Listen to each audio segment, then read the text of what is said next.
जय हिंद दोस्तों, स्वागत है आप सभी का SKS online study YouTube channel पे। दोस्तों, जैसा कि आप सभी जानते हैं कि हम लोग टारगेट बुक का क्लास 10th का फिजिक्स का ऑब्जेक्टिव क्वेश्चन देख रहे हैं, जिसमें हम लोगों ने प्रकाश के प्रवर्तन और अपवर्तन के 1 से लेकर 100 तक के ऑब्जेक्टिव क्वेश्चन को कंप्लीट कर लिया है, जिसको हम लोगों ने पार्ट 1 और पार्ट 2 में देखा है। तो आज की इस वीडियो में हम लोग दोस्तों 101 नंबर क्वेश्चन से लेकर और लास्ट जितना भी बचा हुआ ऑब्जेक्टिव क्वेश्चन है, आज की इस वीडियो में हम लोग कंप्लीट करेंगे। तो दोस्तों, यदि आप लोग पिछली वीडियो को नहीं देखे हैं तो लिंक डिस्क्रिप्शन बॉक्स में दिया गया है, जाकर पार्ट 1 और पार्ट 2 वीडियो को ज़रूर देखिएगा, ताकि सभी क्वेश्चन आपको सीरीज वाइज कंप्लीट हो जाए। इसके बाद आपको दूसरे ऑब्जेक्टिव की वीडियो देखने की ज़रूरत नहीं पड़ेगी। इसके अंदर से ही आपके बोर्ड एग्जाम में क्वेश्चन पूछा जाता है। तो चलिए दोस्तों, आपके समय को बिना वेस्ट किए आज की इस वीडियो को शुरू करते हैं। और जो लोग भी दोस्तों इस चैनल को सब्सक्राइब नहीं किए हैं, प्लीज़ इसे सब्सक्राइब जरूर कर लीजिएगा, ताकि आपके एग्ज़ाम से रिलेटेड हर एक इंपॉर्टेंट क्लास आपके मोबाइल पे सबसे पहले पहुंच जाए। तो चलिए दोस्तों, वीडियो को शुरू करते हैं। तो दोस्तों, हमारा क्वेश्चन नंबर 101 है, गोलीय दर्पण का वक्रता केंद्र को किस अक्षर से निरूपित किया जाता है। तो दोस्तों, जैसा कि आप लोग जानते हैं कि वक्रता केंद्र को हम लोग सेंटर मीनिंग से डिनोट करते हैं। तो सेंटर को किससे सूचित किया जाएगा, तो सी से सूचित किया जाएगा। यानी क्वेश्चन नंबर 101 का बिल्कुल राइट आंसर हमारा ऑप्शन नंबर ए हो जाएगा। तो गोलीय दर्पण के वक्रता केंद्र को हम लोग सी से सूचित करते हैं। नेक्स्ट दोस्तों, हमारा क्वेश्चन नंबर 102 है, किसी लेंस द्वारा उत्पन्न आवर्धन का एसआई मात्रक क्या होता है। तो दोस्तों, किसी लेंस द्वारा उत्पन्न आवर्धन का एसआई मात्रक कोई नहीं होता है। यानी आवर्धन जो होता है दोस्तों, यह मात्रक विहीन होता है। तो इसका राइट आंसर दोस्तों आपका ऑप्शन नंबर डी हो जाएगा, क्वेश्चन नंबर 102 का। आइए दोस्तों, हम लोग आगे बढ़ते हैं और नेक्स्ट क्वेश्चन देखते हैं। दोस्तों, हमारा नेक्स्ट क्वेश्चन है 103 नंबर, निम्न में से किस लेंस की फोकस दूरी धनात्मक होती है। यानी नीचे जो भी लेंस दिया गया है, इनमें से कौन सा लेंस है जिसकी फोकस दूरी धनात्मक होगी। तो दोस्तों, फोकस दूरी धनात्मक आपका उत्तल लेंस का होता है। तो राइट आंसर हमारा ऑप्शन नंबर बी हो जाएगा, क्वेश्चन नंबर 103 का।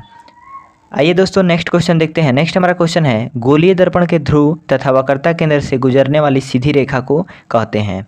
तो ध्रुव यानी ध्रुव को पी से सूचित करते हैं और वक्रता केंद्र को सी से सूचित करते हैं। तो गोलीय दर्पण के ध्रुव तथा वक्रता केंद्र से गुजरने वाली सीधी रेखा को हम लोग किस नाम से जानते हैं, तो मुख्य अक्ष के नाम से जानते हैं। तो राइट आंसर, जिस मुख्य अक्ष को दोस्तों हम लोग पी से सूचित करते हैं, यानी पोल से। तो दोस्तों, इसका राइट आंसर हमारा ऑप्शन नंबर बी हो जाएगा, क्वेश्चन नंबर 104 का। नेक्स्ट हमारा क्वेश्चन नंबर 105 है दोस्तों, सूर्य के प्रकाश के संकेंद्रण से उत्पन्न ऊष्मा के कारण जल उठता है। तो इसके कारण क्या जल उठता है दोस्तों, तो ये हमारा कागज़ जल उठता है। सूर्य के प्रकाश के संकेंद्रण से उत्पन्न ऊष्मा के कारण कागज़ जो है यह जल उठता है। तो राइट आंसर इसका ऑप्शन नंबर ए हो जाएगा। अगला जो हमारा क्वेश्चन है दोस्तों, किस दर्पण से हमेशा वस्तु से छोटा प्रतिबिंब प्राप्त होता है। दोस्तों, यह क्वेश्चन आपके बोर्ड एग्जाम 2025 में पूछा जा चुका है, आप सभी देख सकते हैं। जो अभी 2025 का एग्ज़ाम हुआ है क्लास 10th का, उसमें पूछा गया यह क्वेश्चन है, किस दर्पण से हमेशा वस्तु से छोटा प्रतिबिंब प्राप्त होता है। तो इसका बिल्कुल राइट आंसर हो जाएगा दोस्तों उत्तल दर्पण से। ऑप्शन नंबर ए आपका बिल्कुल करेक्ट आंसर हो जाएगा।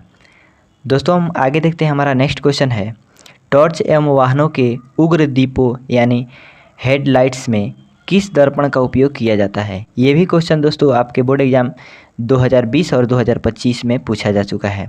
तो दोस्तों, हम आपको पिछले क्वेश्चन में भी बता चुके हैं कि टॉर्च एवं वाहनों के उग्र यानी हेडलाइट के रूप में हमेशा किसका उपयोग किया जाता है, तो हमेशा उत्तल दर्पण का उपयोग किया जाता है। तो राइट आंसर हमारा ऑप्शन नंबर बी हो जाएगा।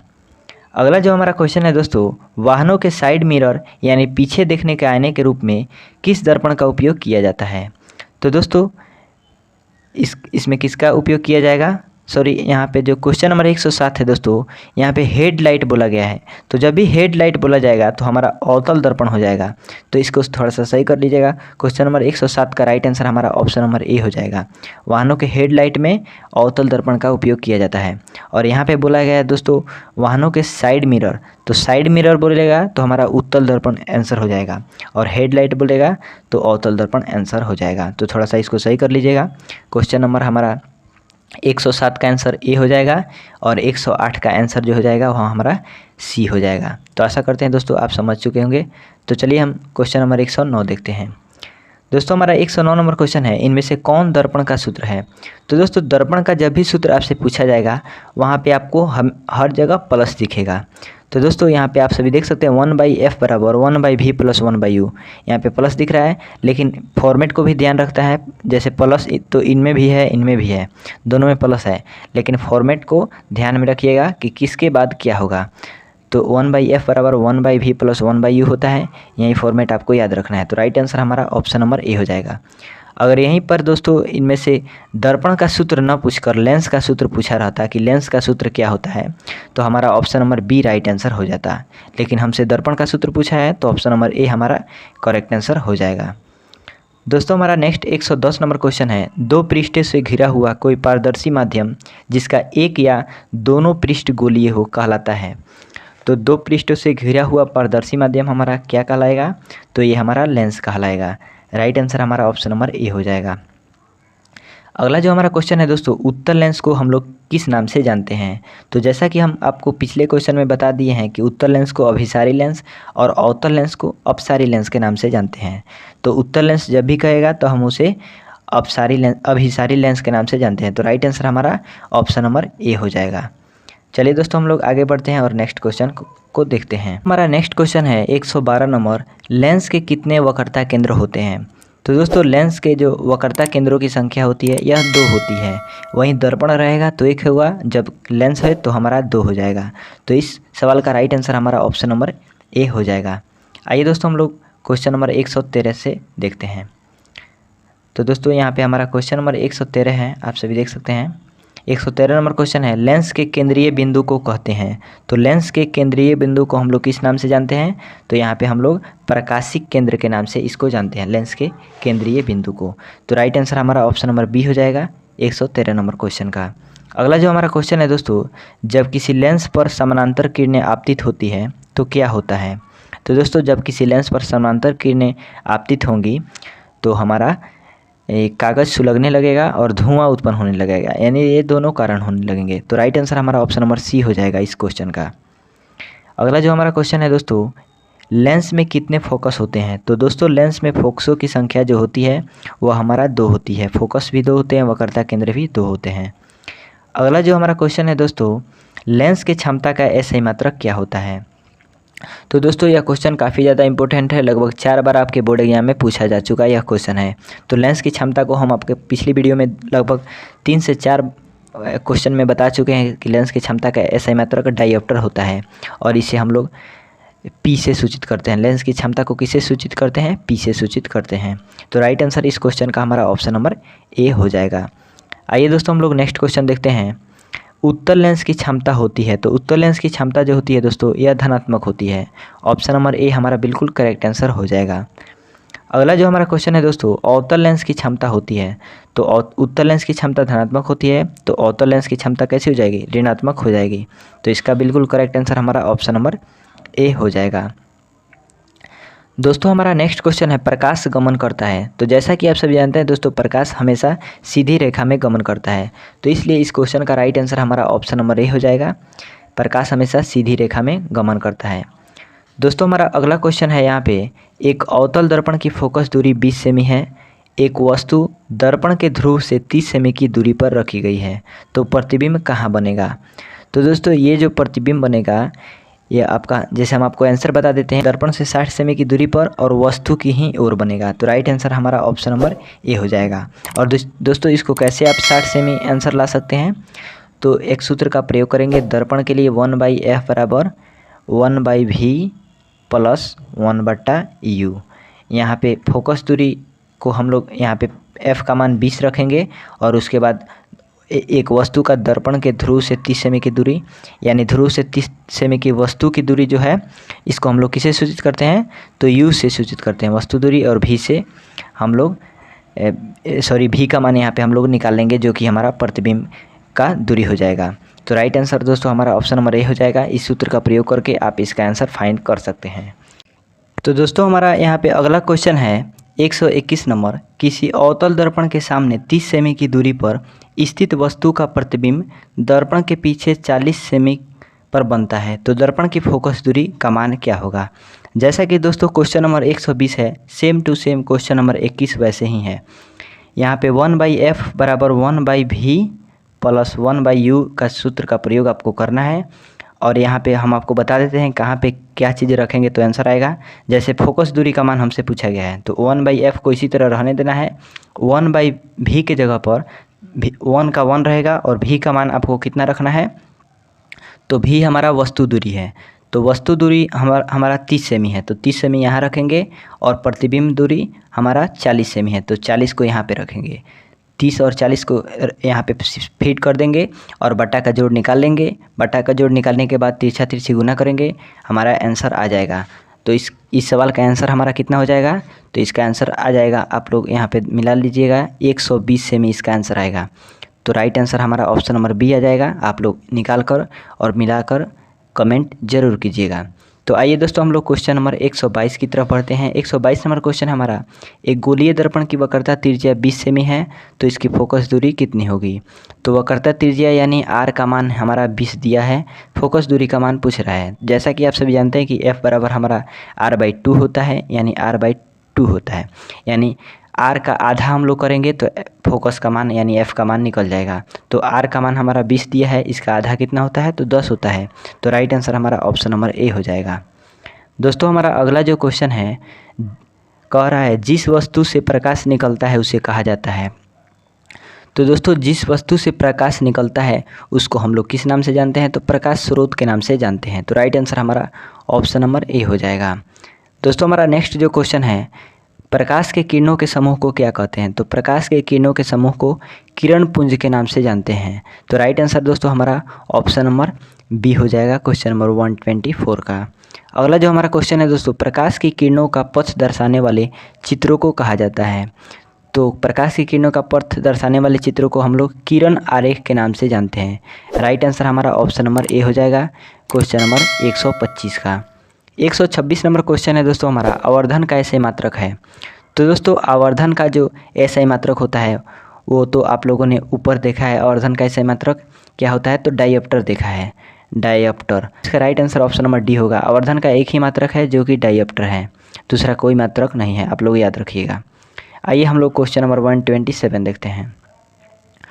127 नंबर क्वेश्चन है दोस्तों हमारा, उत्तल दर्पण के सामने एक वस्तु को रखा गया है जिसकी प्रतिबिंब की प्रकृति कैसी होगी बताना है। तो दोस्तों उत्तल दर्पण के सामने जब वस्तु को रखा गया है तो प्रतिबिंब की प्रकृति कैसी होगी, तो काल्पनिक होगी।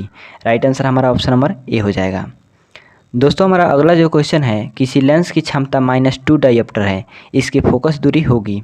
तो दोस्तों इसकी फोकस दूरी जो होगी यह आपका माइनस में 0.5 m होगी, ये m यानी मीटर होगी। तो राइट आंसर हमारा ऑप्शन नंबर डी हो जाएगा। लेंस की क्षमता से लेंस का फोकस कैसे निकालते हैं, तो P = हमारा सूत्र होता है 1/f, और f का मान निकालना है, p का मान यहाँ पे रख देना है -2 और 1/f फाइंड करना है। f इधर जाएगा, 1/2 माइनस में आ जाएगा, यहाँ पे आप लोग इसको फाइंड कर सकते हैं। नेक्स्ट जो क्वेश्चन है दोस्तों, निम्नलिखित में से किसका अपवर्तनांक सबसे अधिक होता है। तो दोस्तों सबसे अधिक अपवर्तनांक हीरा का होता है। तो राइट आंसर इसका ऑप्शन नंबर डी हो जाएगा। अगला जो क्वेश्चन है दोस्तों हमारा, निम्नलिखित में से किस लेंस को अभिसारी लेंस के नाम से जानते हैं। तो दोस्तों अभिसारी लेंस के नाम से किस लेंस को जानते हैं, आप सभी जानते होंगे, तो हम लोग उत्तल लेंस को जानते हैं। आइए दोस्तों हम लोग आगे बढ़ते हैं। नेक्स्ट हमारा क्वेश्चन है, दर्पण के सामने किसी भी दूरी पर स्थित वस्तु का प्रतिबिंब सीधा प्रतीत होता है तो वह दर्पण है। तो वह किस प्रकार का दर्पण होगा दोस्तों, तो ये या तो समतल होगा या फिर उत्तल होगा। तो राइट आंसर इसका ऑप्शन नंबर डी हो जाएगा। दोस्तों हमारा अगला जो क्वेश्चन है, निम्नलिखित में से किस माध्यम में प्रकाश की चाल सबसे अधिक होगी। तो प्रकाश की चाल जो सबसे अधिक होती है दोस्तों वह निर्वात में होती है। तो राइट आंसर हमारा ऑप्शन नंबर डी हो जाएगा, क्वेश्चन नंबर 132 का। 133 नंबर क्वेश्चन हमारा कह रहा है दोस्तों, तैलीय कागज होता है। तो तैलीय कागज जो होता है दोस्तों यह पारभासक होता है, और पारभासक का मतलब क्या होता है दोस्तों, जिससे प्रकाश की किरण जो है इस तरफ से उस तरफ जाए लेकिन कम, उसको हम लोग पारभासक कहते हैं। तो दोस्तों आप सभी समझ चुके होंगे, पारदर्शक का मतलब हुआ इस पार से उस तरफ पूरा चला जाए, अपारदर्शक मतलब थोड़ा सा भी नहीं जाए, और पारभासक का मतलब जाए लेकिन थोड़ा बहुत जाए। तो तेल लगा हुआ कागज़ या तैलीय कागज़ हमारा पारभासक का उदाहरण है। अगला जो क्वेश्चन है दोस्तों हमारा 134 नंबर, समतल दर्पण की फोकस दूरी होती है। तो समतल दर्पण की जो फोकस दूरी होती है यह कुछ भी नहीं होती है, यानी कुछ भी नहीं का मतलब ये अनंत होती है। फोकस दूरी यानी एफ जो होती है अनंत होती है। तो राइट आंसर हमारा ऑप्शन नंबर ए हो जाएगा। अगला जो क्वेश्चन है दोस्तों, अवतल दर्पण के सामने वस्तु को कहाँ रखा जाए ताकि प्रतिबिंब उल्टा, वास्तविक और समान आकार का बने। तो दोस्तों इसको कहाँ रखा जाएगा, तो इसको हम लोग वक्रता केंद्र पर जब भी रखेंगे यानी सी पर रखेंगे तो वस्तु का प्रतिबिंब जो है उल्टा, वास्तविक और समान आकार, यानी जितना बड़ा वस्तु होगा उतना ही बड़ा उसका प्रतिबिंब बनेगा। नेक्स्ट जो क्वेश्चन है दोस्तों, उत्तल दर्पण से बना काल्पनिक प्रतिबिंब होता है। तो दोस्तों काल्पनिक प्रतिबिंब का एक गुण तो आप सभी जानते हैं कि क्या होता है, यह हमेशा सीधा बनता है। तो सीधा और ह्रासित यानी छोटा हो जाएगा राइट आंसर।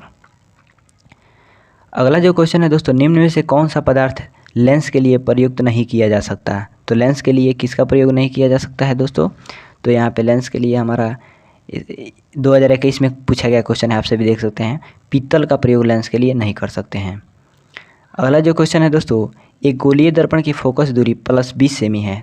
तो यह गोलीय दर्पण कैसा है, तो प्लस में 20 सेमी है, तो यह गोलीय दर्पण हमारा कैसा होगा, तो प्लस में किसका फोकस दूरी होता है, आप सभी जानते हैं, पीछे पढ़े भी हैं, +20 सेमी, यानी तो हमारा क्या हो जाएगा, यहाँ पे अवतल दर्पण हो जाएगा। +20 सेमी दिया है तो हमारा दर्पण कैसा हो जाएगा, अवतल दर्पण हो जाएगा। अगला जो क्वेश्चन है दोस्तों 139 नंबर, तो हमारा 139 नंबर क्वेश्चन का हो रहा है दोस्तों, तालाब का जल कम गहरा दिखाई देने का कारण है। तो तालाब के जल का कम गहरा दिखाई देने का कारण प्रकाश का अपवर्तन है। राइट आंसर हमारा ऑप्शन नंबर सी हो जाएगा। दोस्तों हमारा लास्ट क्वेश्चन है 140 नंबर, अवतल दर्पण की फोकस दूरी होती है। तो दोस्तों अवतल दर्पण की फोकस दूरी जो होती है दोस्तों, ये हमारा कैसी होती है, तो अवतल दर्पण की फोकस दूरी हमारा ऋणात्मक होती है। आइए दोस्तों हम लोग आगे बढ़ते हैं और नेक्स्ट क्वेश्चन देखते हैं। यहाँ पे 4 क्वेश्चन और है, हम लोग देख लेते हैं। 141 नंबर क्वेश्चन है दोस्तों, किसी अवतल दर्पण की फोकस दूरी r और उसकी वक्रता त्रिज्या फोकस दूरी f और वक्रता त्रिज्या r में क्या संबंध है। तो ये इसमें से क्या संबंध हो जाएगा दोस्तों, r बराबर 2f संबंध हो जाएगा। तो राइट आंसर हमारा ऑप्शन नंबर बी हो जाएगा। अगला जो क्वेश्चन है दोस्तों, एक पारदर्शी गोलीय कवच की बाहरी त्रिज्या 20 सेमी तथा भीतरी त्रिज्या 19.8 सेमी है। त्रिज्या आपतित प्रकाश के लिए यह कैसा व्यवहार करेगा। तो दोस्तों यह किस तरह का व्यवहार करेगा, तो यह हमारा अवतल लेंस की भांति व्यवहार करेगा। तो राइट आंसर हमारा ऑप्शन नंबर डी हो जाएगा। दोस्तों हमारा नेक्स्ट क्वेश्चन है, उत्तल दर्पण में प्रतिबिंब बनता है। तो उत्तल दर्पण में जो प्रतिबिंब बनता है दोस्तों, यह हमेशा आभासी बनता है। तो राइट आंसर हमारा ऑप्शन नंबर बी हो जाएगा। और दोस्तों आज का हमारा जो लास्ट क्वेश्चन है, प्रकाशिक माध्यम कितने प्रकार के होते हैं। तो प्रकाशिक माध्यम जो होते हैं दोस्तों, यह 3 प्रकार के होते हैं। राइट आंसर हमारा ऑप्शन नंबर सी हो जाएगा। तो दोस्तों इस प्रकार से हम लोगों ने चैप्टर 1 एंड 2, जैसा कि आप सब जानते हैं कि प्रकाश का प्रवर्तन चैप्टर 1 है और प्रकाश का अपवर्तन चैप्टर 2 है, लेकिन ऑब्जेक्टिव का टारगेट का जो ऑब्जेक्टिव का बुक दिया है उसमें चैप्टर 1 और 2 के ऑब्जेक्टिव को एक ही साथ मर्ज करके दिया है। तो हम लोगों ने चैप्टर 1 और 2 के ऑब्जेक्टिव क्वेश्चन को कंप्लीट कर लिया है। यहाँ पे हमारा चैप्टर नंबर 3 है जिसका नाम है मानव नेत्र तथा रंग बिरंगा संसार। इसकी वीडियो हम लोग नेक्स्ट डे यानी कल देखेंगे, कल इसकी वीडियो हम लाएंगे। तो इस वीडियो को आप लोगों ने पूरा देखा, इसके लिए बहुत बहुत धन्यवाद। यदि आप लोगों को वीडियो पसंद आया है तो अपने दोस्तों में भी शेयर ज़रूर कीजिएगा। तो चलिए दोस्तों हम मिलते हैं नेक्स्ट वीडियो में, और चैनल पर नए हैं तो इसको सब्सक्राइब जरूर कर लीजिएगा।